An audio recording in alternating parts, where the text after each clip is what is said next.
Saudações. Vamos fazer umas reflexões aqui, se vocês me permitem.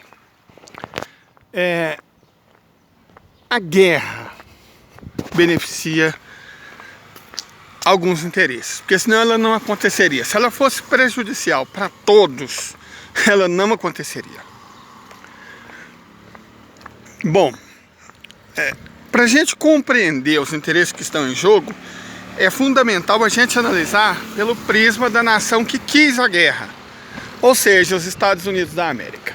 Ah, mas foi a Rússia que invadiu um país soberano. Sem essa, irmão, sem essa. Os russos étnicos estavam sendo massacrados na Novorrússia desde 2014.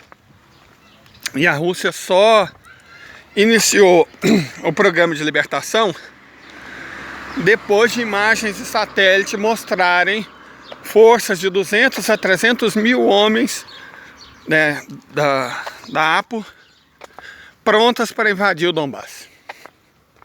Aí o Putin teve que agir.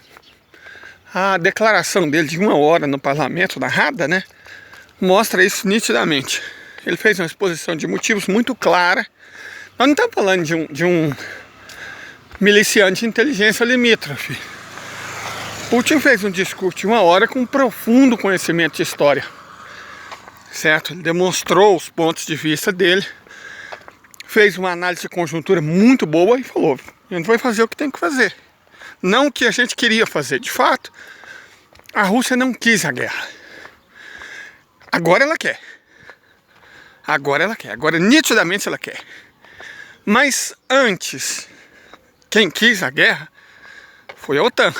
Que eles acreditavam que se levasse a guerra até a federação, desestabilizasse o país, depois se iniciasse um programa amplo de sanções, de modo que a federação fosse reduzida a uma crise econômica severa, que iria desestabilizar o como é que eles chamam? Regime, né? O regime russo. E as pessoas acabariam depondo o Putin. E hoje tem um imbecil da Áustria mostrando um punhado de mapa que a ideia era dividir a Rússia num punhado de países. E aí se acionar dos recursos russos. Então a ideia desde o início era isso: derruba o Putin, fragmenta a Rússia, balcaniza o país e rouba os recursos do povo. Essa foi a ideia desde o início, certo? Só que evidentemente eles deram com os burros na água. Inclusive porque os russos, e cada vez mais fica claro que os iranianos, e a partir de um certo período os chineses, estavam se preparando para isso. Eles se prepararam bem, para quando essa hora chegasse. A Rússia estava preparada.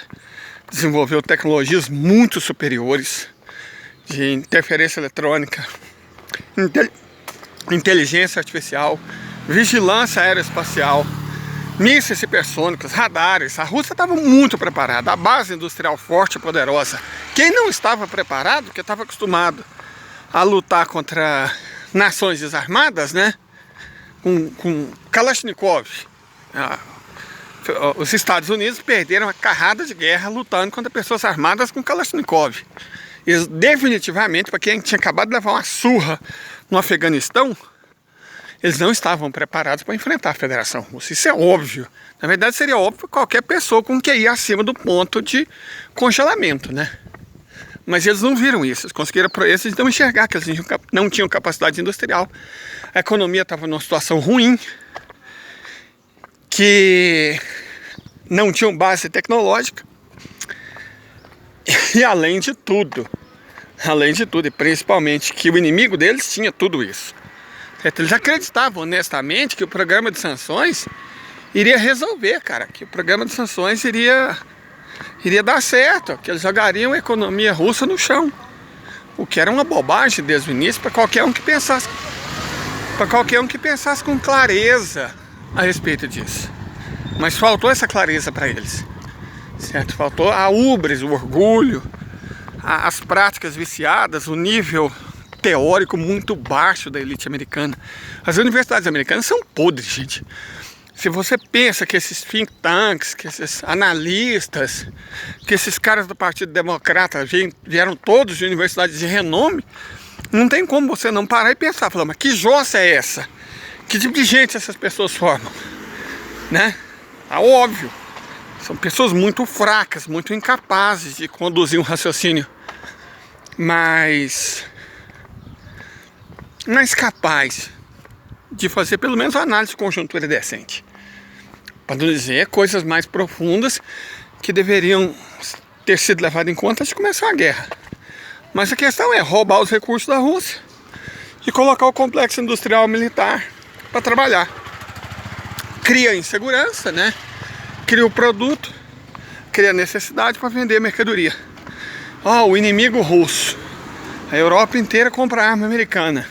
O inimigo russo, a Alemanha, que poderia se aliar com a Rússia, né, se aproveitar da União Eurasiana, da Alemanha até a China, e constitui um obstáculo sério às pretensões imperialistas de sempre dos americanos, graças a uma liderança, eu não diria inócua, prejudicial, estúpida do salsicha de Fígaro, né, o Olaf lá. A Alemanha atirou e várias vezes contra o próprio pé para trabalhar em favor de interesses americanos. O único país, a Inglaterra então foi patética. O único país que tem dado alguma mostra de soberania, além da Itália, da Meloni, é a França. Macron, principalmente depois dele sentar no colo do Xi Jinping, parece que ele entendeu algumas coisas, certo? O quanto ele entendeu e o quanto ele está disposto a fazer a respeito disso é outra coisa. Mas que ele entendeu alguma coisa, ele entendeu.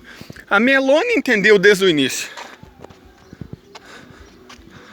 Os italianos são ótimos nisso.